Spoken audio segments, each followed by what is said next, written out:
이번 시간은 중소기업의 범위에 대해서 알아보는 시간을 갖도록 하겠습니다. 중소기업의 범위는 도대체 중소기업이란 무엇인가 하는 중소기업의 개념에 대한 그런 논의가 되겠습니다. 중소기업에 관련된 법령이나 또 여러 지원 시책이나 이런 것들이 중소기업을 대상으로 하고 있기 때문에, 그러면 중소기업이란 도대체 어디까지를 중소기업으로 볼 수 있느냐 하는 것입니다. 굉장히 중요한 이 출발점이 되는 그러한 개념이라고 할 수 있겠습니다.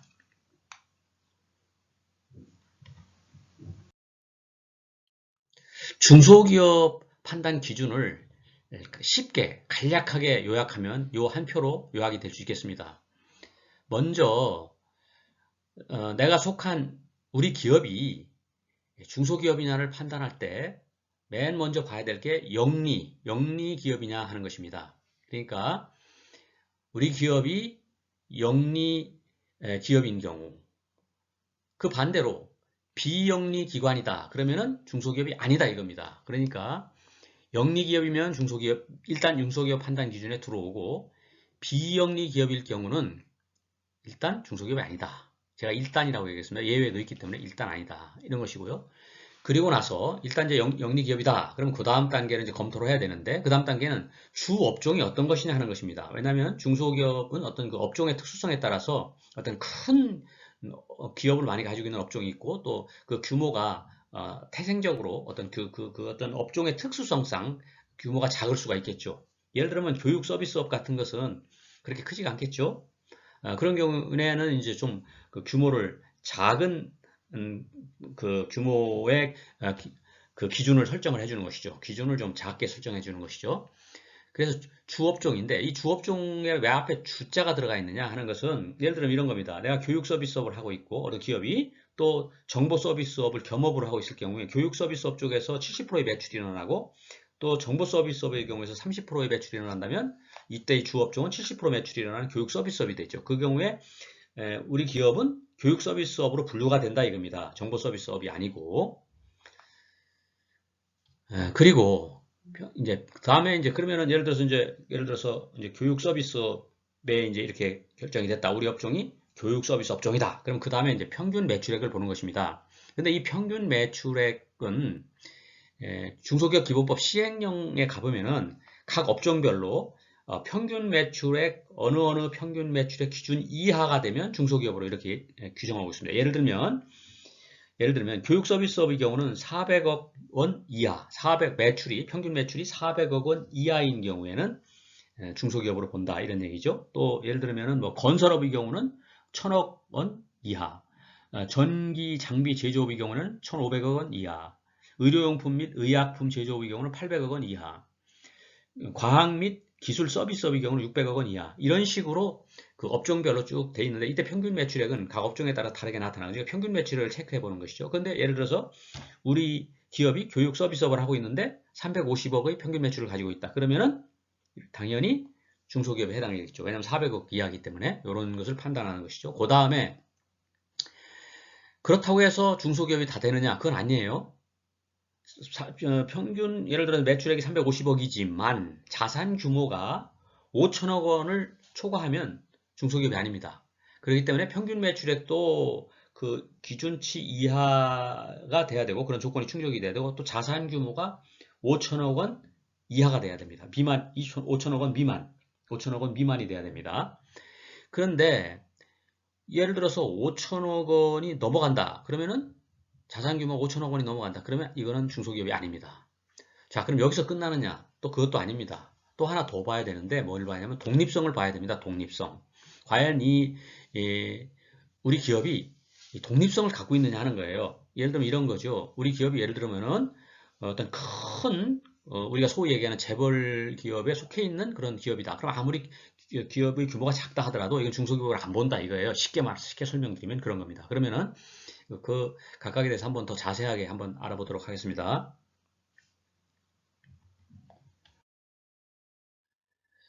자, 아까 영리 기업인 경우에는 일단 중소기업 범위에 들어간다 했는데, 사회적 기업인 경우는 비영리 기업이라 할지라도 중소기업에다 포함시키고 있다. 왜냐? 사회적 기업이라는 것 자체가 단순하게 영리만 추구하는 기업이 아니죠. 많은 사회적 기업이 영리보다도 또 고용 같은 가치를 추구해서 수행하는 기업들도 많죠. 그렇기 때문에 이 사회적 기업을 육성하고 또 사회적 기업에 대한 지원을 위해서는 이 비영리 사회적 기업을 중소기업 대상에 포함시키겠다. 이런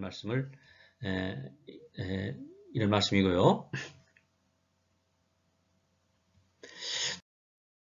다음에 아까 규모 얘기했죠. 규모는 아까 대충 말씀을 드렸는데 이 두 기준을 다 동시에 충족해야 된다는 거. 업종별 평균 매출액이 이때 평균 매출액이라는 것이 3년 평균 매출, 3년 평균 매출로 하고 그렇지만 3년이 안 되는 기업도 많고 또 스타트업 기업들도 많겠죠. 그렇기 때문에 일단은 3년 평균 매출로 하긴 하는데 그때 그 기업의 사정과 그 연역 또 그 기업의 히스토리에 따라서 평균 매출액은 1년으로도 적용할 수 있고 이렇게 된다 이런 말씀을 드리고 몇 개월 된 기업이라 할지라도 그것을 이제 그 평균 매출의 개념에 입각해서 산정을 해서 이렇게 중소기업 여부를 판단한다 하는 얘기입니다. 자, 이 독립성 문제인데요. 그 다음에 독립성이 있어야 된다고 그랬죠. 아까 말씀드린 상호출자 제한 기업 집단에 속해 있다든가 대기업 피출자 기업, 대기업으로부터 피출자 기업 받는다든가 관계기업 이런 기업들은 독립성을 한번 검토해야 되는데 상호출자 제한 기업 집단에 속해 있는 기업은 중소기업에서 제외가 되는 것이 중소기업이 될 수가 없고 대기업 피출자 기업도 상황에 따라서 좀 이렇게 생각은 해봐야 되는데 이것도 그 다음에 아무튼 더 다음 장에 설명드리도록 하겠습니다.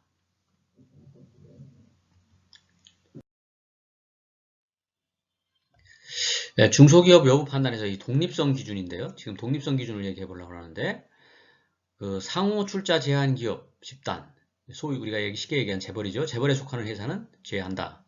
그 다음에 큰 기업에서 30% 이상 직간접 투자 그러니까 직접 투자, 간접 투자, 그러니까 특수관계인을 통한 투자를 포함해서 그리고 또 최다 출자자가 됐을 때 이런 경우는 중소기업에서 제외한다는 것이죠. 그 다음에 관계기업은 좀 복잡합니다. 관계기업에 속하는 기업은 관계기업이라는 건 뭐냐면 지배 종속 관계에 있는 거, 지배관계, 종속 관계에 있는 경우에는 이 출자 비율에 해당하는 만큼 평균 매출액을 더 더해서 맞아만 판단한다 이런 얘기입니다. 그러니까 쉽게 말하면 내가 300억 원의 매출을 올리는데 아까 교육 서비스업을 얘기를 해봅시다.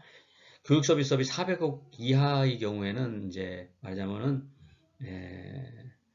중소기업에 해당하잖아요. 근데 예를 들어서 그 기업이 어떤 종속기업을 가지고 있다 이거예요. 종속기업을 예를 들어서 어느 기업에다가 30% 이상 직간접 투자를 하고 또 최다 출자자가 돼 있다 이거예요. 그러면은 그 종속기업의 매출액, 평균 매출액도 이 지배기업의 평균 매출액으로 가져온다 이거예요. 그 매출액을. 그러면 예를 들어 300억이라 하더라도 이 종속기업에서 예를 들어서 뭐 150억의 매출액을 가져오게 되면 거기다 더하게 되면 450억이 되잖아요. 그렇게 되면은 지금 말한 교육 서비스업은 400억이 넘어가기 때문에 중소기업이 될 수 없다 이겁니다. 이와 같이 이 관계기업의 개념은 이 말하자면은 그 서로 간의 그 매출액을 산정할 때, 평균 매출액을 산정할 때 그 지분에 해당하는 것만큼 매출액을 서로 더하게 되기 때문에 더하는 그런 개념입니다. 더해서 그렇게 되면은 중소기업 범위를 벗어나는 경우가 많이 생기게 되겠죠. 그렇기 때문에 이 관계기업이 중요하다는 겁니다. 그런데 이 지배종속 관계를 예를 들어 창투사나 신기술금융사나 신기술 창업 전문회사나 대학에서 운영하는 산학협력기술 지주회사나 금융투자회사나 사모펀드, 그 다음에 기업 구조조정, 그 다음에 회생절차 기업 이런 데 적용하게 되면은 이런 기업, 이런 그 투자회사들은 말하자면 벤처기업들한테 말하자면 투자를 원활하게 해줘야 되는데 이런 투자를 원활하게 투자를 해주는 그런 기관들이잖아요. 그래서 이 중소 벤처기업들이 이러한 기관들로부터 투자를 잘 원활히 받아야 되는데 이것을 지배종속 관계 속으로 말하자면 그 관계 속으로 집어넣게 되면은 많은 경우에 말하자면 이 중소기업에서 벗어나게 되는 이런 불합리한 결과가 발생할 수 있습니다.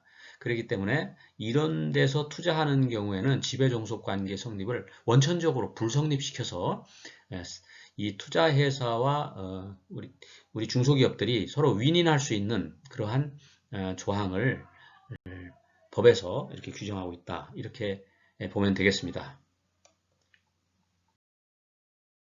관계기업 매출액 산정을 한번 예시를 들어보겠습니다. 이 관계기업은 외부 감사 대상 기업을 한정해서 하는 얘기입니다. 외부 감사 대상 기업.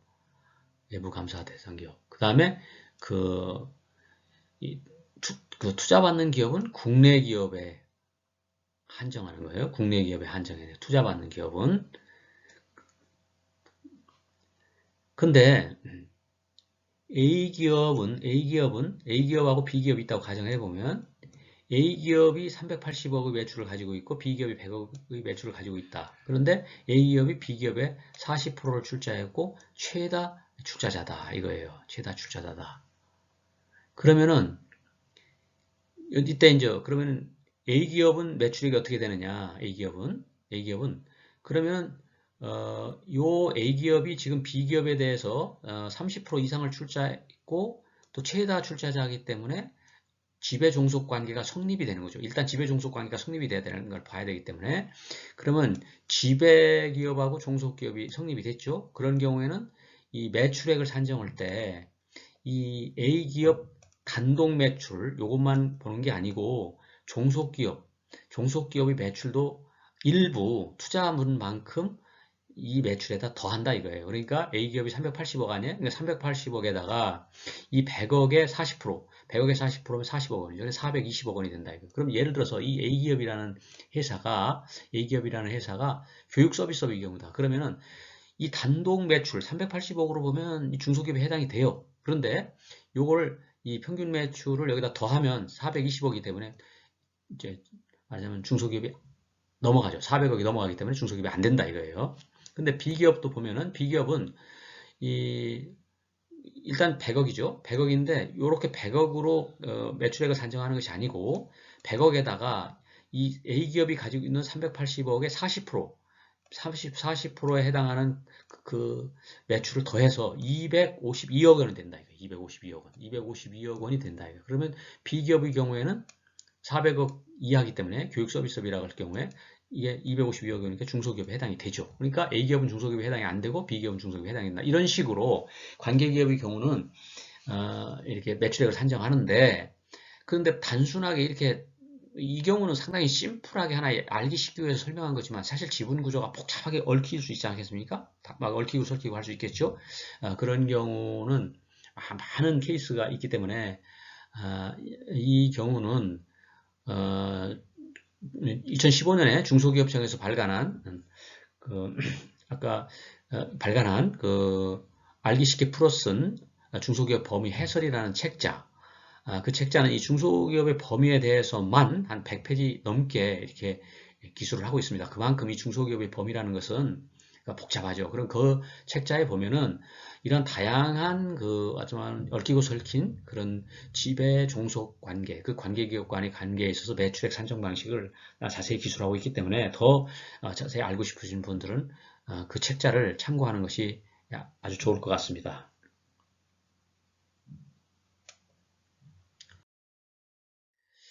중소기업이 규모가 커졌다고 해서 일시에 단 한 번에 바로 중소기업에서 벗어나게 하면은 어떤 경영상의 어려움을 겪을 수 있겠죠. 모든 혜택이 한꺼번에 줄어들기 때문에 그렇기 때문에 일에 한해서 왜냐하면 중소기업 됐다 또 뭐 중견기업 됐다 또 중소기업 됐다 중견기업 됐다 이렇게 좀 이렇게 악용할 소지가 있다고 그럴까요? 이런 걸 방지하기 위해서 일에 한해서 3년간 적용을 유예기간을 적용해주고 있습니다. 그렇지만 다음 하나에 해당하는 경우는 유예기간이 소멸됩니다. 중소기업이 아닌 기업 중소기업이 중소기업이 아닌 기업하고 합병을 했을 경우, 중소기업이 아닌 경우는 대기업이나 중견기업들이 되겠죠. 그 다음에 중소기업과 유예기간 중인 기업이 합병해서 규모기준을 초과했을 때, 규모기준, 업종별 평균 매출액 5천억 원, 자산규모 5천억 원 미만, 그 다음에 자산총액 5천억 원 이상인 기업이 30% 이상 지분 소유하고 최다 출자자가 된 경우, 그 다음에 상호 출자 제한, 기업 집단 등에 속하는 경우, 그런 경우는 유예기간이 바로 없고 바로 그냥 말하자면 중소기업을 졸업하게 된다, 이런 얘기입니다. 근데 이제 우리가 이제 중소기업이라고 하면 이제 중기업하고 소기업을 합쳐서 중소기업을 하지 않겠습니까? 그래서 이제 그럼 소기업은 뭐냐? 또 소상공인은 어떻게 구분하는 거냐? 이건 아주 쉽습니다. 이때는 상시근로자 하나만 보면 돼요. 그냥 간단하게 상시근로자. 그럼 상시근로자가 뭐냐는 다음 장에 설명하기로 하고, 소기업은 제조업 등 또 여러 이제 그 업종별이 되어 있습니다. 여기 이제 중소기업법 시행령상에 이렇게 쭉 되어 있는데요. 여기 제조업 등은 한 50명 미만, 농립어업 등은 10명 미만, 그 다음에 소상공인은 제조업 등은 10명 미만, 농립어업 및 서비스업 등은 5명 미만, 이렇게 되어 있습니다. 구체적인 것은 중소기업법 시행령 참고를 해야 되겠죠. 상시근로자는 근로기준법 제2조 근로자가 있는데, 여기서 다음을 제외한다, 이게 제외. 어떤 걸 제외하느냐? 임원 제외해야 되겠죠? 당연히 제외하겠죠. 그 다음에 일용근로자 제외해야 되고, 3개월 이내의 기간을 정하여 근로하는 자, 그 다음에 그 연구를 전담하는 연구 전담 요원, 그 다음에 1개월 동안 정해진 근로시간이 60시간 미만인 단기간 근로자. 여러분들은 이 사람들은 제외하고 상시 근로자 수를 산정한다, 이렇게 되겠습니다. 예, 이상입니다. 좀 복잡하죠? 복잡한 설명을 하다 보니까 조금 시간이 길어졌네요. 네, 양해 바랍니다. 경청해 주셔서 고맙습니다. 마치겠습니다.